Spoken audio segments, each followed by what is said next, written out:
Hi guys! So, here we go again. At nag-aayos tayo. Ito yung side garden natin na aayusin natin. So, medyo naumpisahan ko na. Hindi ko na kayo naantay. Pero ayan. Nailagay na natin yung ibang plants natin dito. Gumawa tayo ng rack. And ito, may ginagawa pa tayo isang rack. Ayan. Kasi dito natin ililipat yung ating papaya. Remember, meron tayong, ilan ba yun? 3 na papaya. So, dito natin siya ilalagay. Yan. So, tinatapos ko lang. Yan. Pakita ko sa inyo. Yan. Yan. So, hindi pa tayo tapos. Ito na yung lemon natin. Ayan. And, pakita ko lang sa inyo yung garden natin sa likod. Ayan guys, wala na yung garden natin sa likod. Nilipat na natin siya rito sa side garden. Nilinis na natin. So, eto na yung itsura niya. Ayan, mga ililipat natin, ayusin natin bago natin ilagay yung ating papaya. Ayan. And, update ko din kayo dun sa may harapan. Ayan. Ito yung update natin, guys. Ayan, bulaklak na yung ating. So, may mga ita-transfer tayo dun sa likod. At yun ay yung ito, yung ating papaya. Yung eggplant, dito lang yan. I-retain natin. And also, may tumubo na tayong okra. Ayan, may 2 tayong okra. At ito pa yung 2 papaya na ita-transfer natin ngayon doon sa likod. Yan. Ito na guys. So, inalis muna natin siya doon sa lalagyan sa kabila yung papaya natin. It's plant din natin to eh.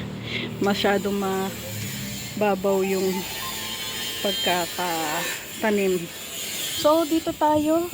Dito natin ilalagay itong ating papaya. 2, 3. Yan, 3 papaya lalagay natin. Eto na guys, na-transfer na natin. Yung mga lalagyan pala nila, butas yan sa ilalim. Kasi mabato dito eh. So, ginawa ko, ilagyan ko na lang sila ng lupa and dadagdagan na lang natin siya ng dadagdagan habang lumalaki sila. So, 3 puno yan ng papaya na nilagay natin dito. Yan. Ito na guys, yung natapos natin ngayon muna. Kasi ang dami pang aayusin dun. Pero ito na. Ayan. So, na-line up na natin yung mga halaman natin dito. And mas malinis siya tingnan kasi hindi siya nakababa. So, makikita natin kung madumi o hindi. Ayan. Ayan. So, mas malinis siya tingnan. And, again, yung ating papaya, butas yung ilalim nitong 3 pots na yan. So, mas may chance na mag-grow yung ugat nila sa ilalim. Then, dadagdagan na lang natin ang ating mga lupa. Tapos, nireplant natin to. And, nireplant natin yun. Yan. So, ayan na lang muna. Dampang kalat guys eh. And, magdidilig tayo. Dilig-diligan natin. Ngayon guys, nasa alas 5 na tayo eh. Sobrang init ngayon. Kaya dapat diligan natin sila. And, habang tinatapos natin to guys, ito na muna ang ating update sa ating side garden.